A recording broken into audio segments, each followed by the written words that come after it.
Bonjour, everyone. You know what time it is. It's time to wine with Wanda. Thanks for tuning in for episode number 5. They're just racing by. So thank you so much for tuning in. I really love staying connected with all of you and sharing the wine experience. I'm really excited about today's guest. Today I have winemaker Eddy Leiber-Faller from Domaine Weinbach in Alsace. I really should have paid more attention in French class, so forgive my pronunciations if they're a little off. Um, Alsace, as most of us know, is located in the northeast of France. It borders Germany and Switzerland. And what's really interesting about this region, that it's actually one of the most geologically diverse regions in the world, with 13 distinct soil types. Now, that diversity of soils really enhances and imbues the wines with really strong and enticing mineral character. And we'll be tasting 2 wines today with Eddy. We'll be tasting their Domaine Weinbach Pinot Gris Cuvée Laurence 2017. And then also their Riesling Schlossberg Grand Cru Cuvée Sainte Catherine 2017. And you know, Alsace is really known especially for their white wine. So I'm really excited about being able to taste through these with Eddy today.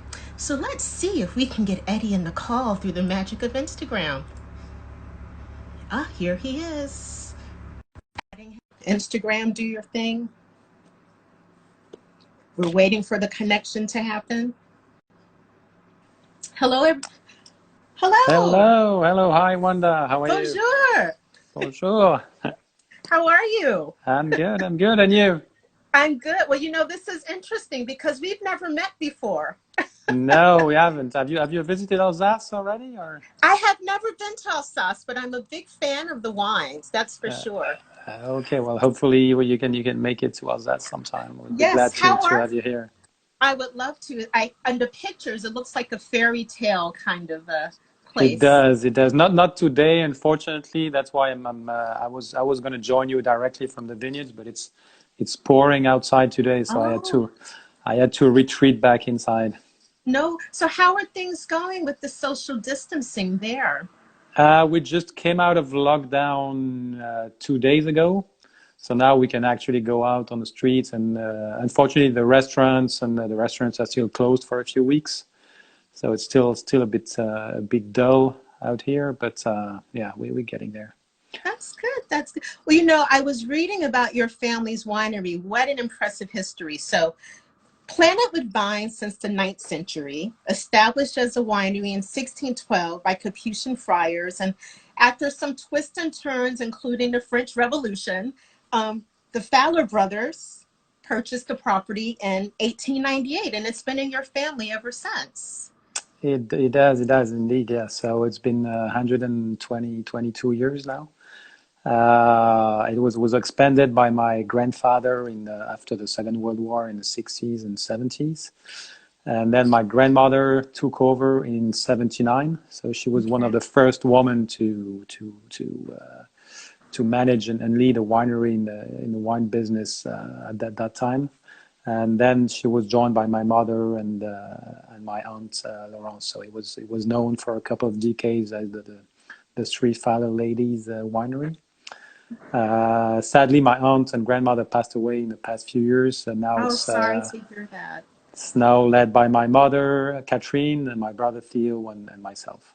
So how is it working with your family? I mean, your mom really is an icon, as you said, she and her mom being 2 of the first women in France to lead a winery. So how is that relationship? How is it working together? It's going okay. I mean, obviously, there are always a few points of friction when you're working with with your Of course. family, but in general, it's working fairly well. We have usually the same ideas in the same directions in terms of where we want to go, etc. So That's it's great. working well, yeah. You But took a bit of mothers are mothers, so even when you're 40 year old, they still treat you as a baby. so I'm still a little bit scared of my mom, so I know the Exactly. feeling that doesn't go away. But you took a bit of a detour. You came to the US to pursue your MBA, and then you worked in banking and lived in Brazil for 11 years. So it seems like you didn't really think that you might follow in the family tradition. In the back of my mind, I knew I was going to come back at some point. Okay. But when I was, when I graduated, my brother, I already joined the winery on the farming side. My grandmother, my aunt was still there, so there was no need for an extra pair of hands, if you want. And I wanted to travel to do other things before, but I'd planned to come back at some point. And then eventually, 3 years ago, I think it was time. I was a bit tired. I mean, of Brazil, and I've been, same thing work-wise. Okay. So it was a good time for a change. And so I joined here 3 years ago. Great. So now I'm basically overseeing the winemaking together with my mother and our cellar master, and also we split a bit all the commercial export responsibilities. Great. And tell us a bit about your estate. How many hectares do you have? So we're farming nowadays 30, we jumped a little bit from 30 to 38 hectares in the past year. We acquired a few more plots last year. So it's now 38 hectares scattered over in the valley of Kaisersberg, so in a 4 miles radius, I would say, around the winery.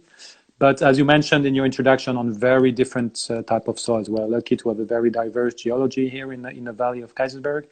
So although it's very concentrated, our vineyards range from granite to marl, limestone, sandstone. So very diverse vineyards in terms of geology and in terms of grapes, of course. As you know, in Alsace, we produce Riesling, Pinot Gris, Gewürztraminer, a little bit of Pinot Noir. So quite diverse vineyards. That's wonderful. And I believe you're using an organic and biodynamic approach in your vineyards. Has it always been that way, or is that something that changed over the years? It's been 20 years now. I mean, my grandfather was never very sort of industrial in his mind. I mean, not very aggressive in terms of yields. We were already working with fairly low yields farming when my grandfather was managing the farming in the 60s and 70s. So it was a smooth change, when then when my grandmother took over, she focused even more on lower yields. So we weren't using chemicals and then, to improve the yields back then. So it was a very smooth change in the late 90s when my aunt decided to switch to organic and biodynamic farming. It was a very smooth change. And now we've been certified biodynamic for about 15 years now. That's great. That's wonderful. Well, maybe we should get into the wines. Which one should we start with, the Riesling or the Pinot Gris? The Riesling is really bone dry. The Pinot Gris is slightly off dry. I think we can start with the Riesling if you want. Okay, perfect. I have it in the glass. So yes, I'm going to let you say the name of the Riesling because I feel like I mangled the pronunciation. Yeah, so this is a Riesling Grand Cru Schlossberg Sainte Catherine. So this one comes from the Grand Cru Schlossberg, which means yes. This Schlossberg means a castle hill in Alsatian or in German. So the name of the Grand Cru comes from the castle that stands on the hill over there. This is a granite soil. It's probably nowadays the most prominent, the most famous Grand Cru in Alsace, and it produces very vertical aerial Riesling. So it's dry, but it's not too austere. It's not too dry, too aggressive on the acidity. Relatively full-bodied Riesling. Very low yield. So this one comes from 60, 70 years old vines, mid-slope on the Grand Cru Schlossberg. That's basically our best plots on the Grand Cru Schlossberg. Wow, yeah, it really is quite full and luscious, but that minerality is there and it's dry in the finish. Yes, very really nice acidity, crisp in the finish. The minerality is just starting to come out now. This is a 2017. This is a wine that typically can age for 15, 20 years easily. So the good thing with granites, they're very drinkable, very enjoyable when they're young. But if you prefer older Riesling, you can let it rest in your cellar for a few years and it will be wonderful after 10, 15 years as well. What's the oldest vintage of this that you've tasted? So labeled, that's because the Grand Cru was classified in 75 in Alsace. So we only started labeling and making this wine separately in the late 70s. But I've tasted some Riesling from our estate from the 60s, early 70s. Oh, wow. Impressive. Yeah. This has a nice juiciness to it as well. It's not wimpy. Great fruit. Great fruit, great balance. So that's really one of our focus and our primary concern in terms of picking and winemaking is really the balance of the fruit. So not overripe, not underripe, to get really the right balance, and very low yields to get this concentration and this texture going on.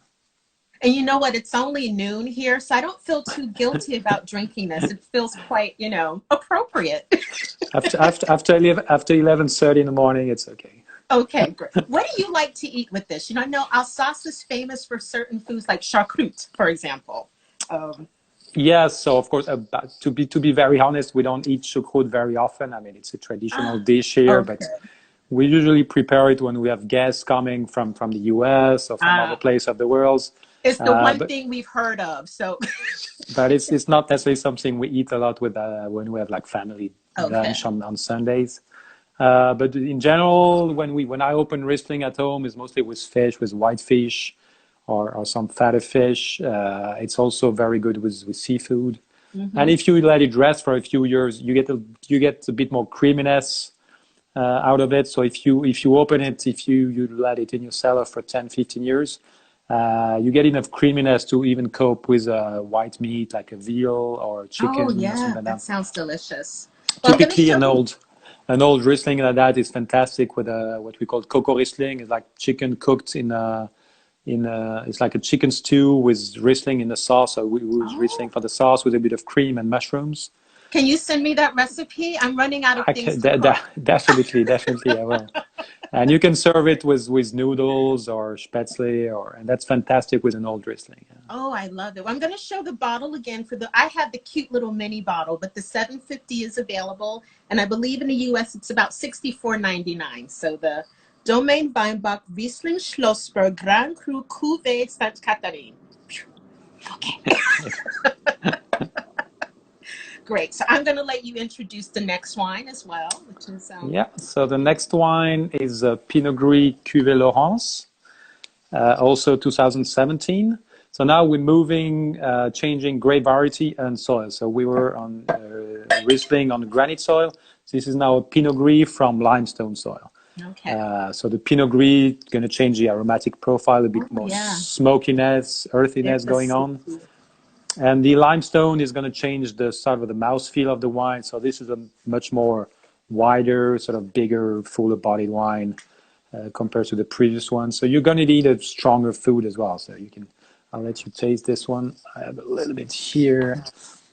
Yes. Oh yeah, this is still opening up. I opened it maybe about 25 minutes ago. I opened the bottle, but yeah, there's a smoky, there's a richness, like a little bit of honey.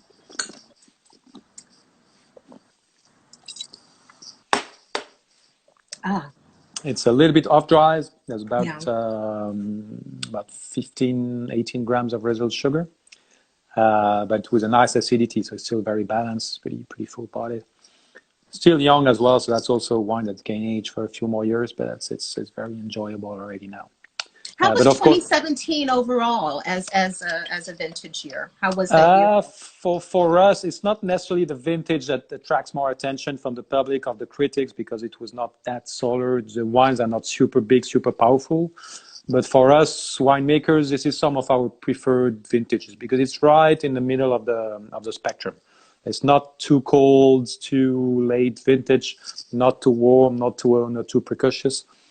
So it was a very balanced vintage in terms of agenda, in terms of weather. So at the end of the day, you get a wine that's relatively full body with a good structure, but still a very nice acidity. So a very balanced vintage. Those are the vintages that we prefer as winemakers. Sometimes the critics prefer the very big, solar, hot vintages, but we very much like vintages like 17, which are very balanced. Nice. So I know it's raining today, but I imagine in vineyards right now, buds are breaking. What's happening right now in your vineyards? It's been growing. It's been a very early vintage right now. Yes, we had a very early bud break in March, late March, early April, and now it's growing very, very fast. So it's full of leaves already. Oh, wow. And we're going to have flowering probably towards the end of this month, which is very early. So if it goes on like that, we're in for a very early vintage again. Wow. So last year, when did you harvest? Last year was a sort of a normal vintage. It Mm-hmm. started very early, but then we had cool wind for a month in May, so it stopped the whole growing season. So we started in mid-September to mid-October. Okay, This, so the, sounds like it'd be. yeah, like a normal vintage. This year, it looks like we're going to be harvesting, if it goes on like this, late August, early September. So probably 2 to 3 weeks earlier than last year. So no August vacation for you. Yeah, well, no. So I'm going to show this bottle again. So the Pinot Gris Cuvée Laurence is 56.99, and I love these bottles as well. Can you tell us a little bit about the bottle shape?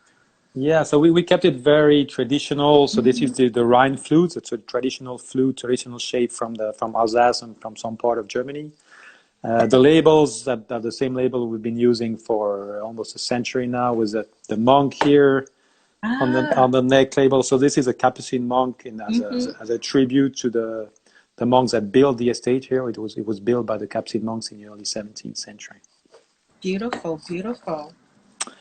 Well, I really And love the balance on these, that great acidity, that minerality that Alsace is known for, but the fruit is very expressive. It's not overpowering, but it's not muted. It really has life and vitality. Really, yes, really yes. And lovely again, wines. for us, it's really about elegance and the balance. But obviously, for the Pinot Gris, you need a stronger, more powerful food to cope with the power of the Pinot Gris. So that's very nice with white meat, with some creamy sauce or sweet and sour sauce. Something a bit powerful. Fusion food, something with an Oh, yeah. Asian twist, Hmm. with coconut milk or a bit of spice. Or Sounds good. that's You're that. inspiring me with some new ideas. Yeah. I've been rotating through all the same recipes for 2 months. So when the world does open up again and we are able to travel, what's a little bit of the visitor experience? Do you have a tasting room?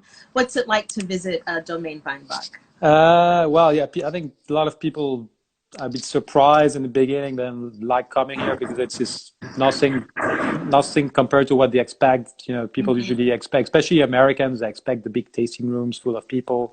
So here, this is basically our tasting room here. Oh, it's like being in your Uh, living room. It's very cozy, yes, it's our living welcoming. room, and then we have another small room next door. So that's basically our tasting room. And Love it. when it gets too full, we actually welcome people in our kitchen. I can take you here. Oh, nice. The tour. I love it. This is our kitchen.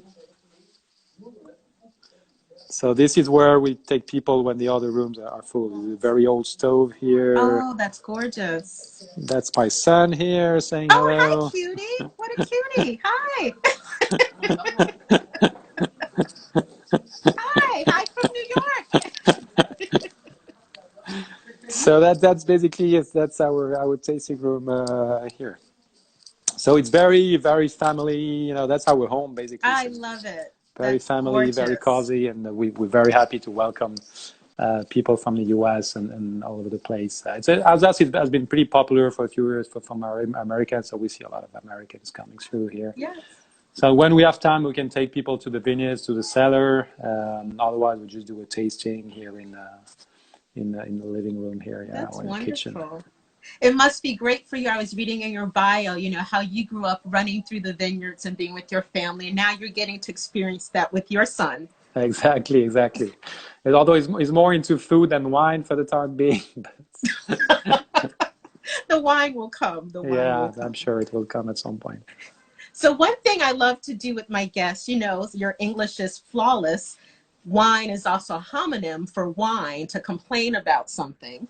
So I ask all my guests to whine about one thing that people in the wine world, or maybe a misconception. For example, a lot of people think that Riesling is always sweet, and that drives me crazy. So that's something I would whine about. What would you want to whine about to just clear the air for people? Or maybe the confusion between. Well, one thing is, people think Alsace wine is sweet. It goes a bit along the line Mm, that you said. I think nowadays, 90, 80, or 90% of the wine produced in Alsace is dry. It has been dry for a long time. It's even drier now. The Riesling have been dry forever. But nowadays, we're also making drier Pinot Gris and Gewürztraminer. So don't be afraid when you see a bottle shaped like that. You know, it's not German wines. It can be if it reads French on the label, it's Alsace and it's probably going to be dry. So don't be Yes. afraid. And well, another thing maybe the confusion between organic, biodynamic, natural. I think it's too people tend to confuse a bit all of that. And natural wine have been very trendy so far. So we've been doing also a little bit of natural wine here. But I think for me the most important thing with natural wine is that it has to be flawless. I think there's a lot of natural wine being put on the market there. They're just being done in a very sloppy way, and people are trying to convince consumer that if it's natural, you have to accept the flaws. So I think natural wine is an interesting thing, and the only thing we add in our wines is a little bit of sulfites to make sure they can age and be shipped and stored properly. And we've been doing a couple of zero sulfites, zero additive wines also as well. But I'm only going to bottle them. I'm not only going to sell them if it's flawless. And I think that way too much flawed wine on the market nowadays. And with this speech of, it's part of the game. You have to accept that if it's natural, there are going to be some flaws. No, I'm sorry. If you have to be honest toward your consumers. And as far as we are concerned, even if we start producing a couple of natural cuvées now, we're only going to put it on the market if it's flawless. That's a very good point. And, I would love to hear from you because I'm glad you mentioned, sometimes as writers, we work from the assumption that people know the difference between organic and biodynamic. So while I have the winemaker here, can you give a quick explanation of what organic is and what biodynamic is? So it's basically two different levels. So organic is just not using any chemicals on the farming side. You have also some restriction on the winemaking, but it's a little bit looser than biodynamic. Biodynamic is a bit a step forward. So it's more restrictive in terms of the farming. So the only thing you can use to protect the vineyards against most of the plagues is copper sulfite, so the bouillie bordelaise, but with much lower threshold, or it's capped to much lower levels than organic farming. And also you have to use certain plants and herbs that we use as natural defensive for the vineyards. And in terms of winemaking, it's a lot more restrictive as well. If you can produce organic wine and still put industrial yeast in the wine for the fermentation. When you're biodynamic, you have to use only native yeast, so it's spontaneous fermentation with native yeast. And really, the only thing you can use in the winemaking process is a little bit of sulfite within very, very small limits to make sure the wine can be stored and shipped and sold properly. So it's just one step forward. And what we do, but that's optional. You don't have to do that to be certified biodynamic. But we use a lot the moon calendar as well. Oh, okay. So it defined certain days like moon days, fruit days, root days, etc.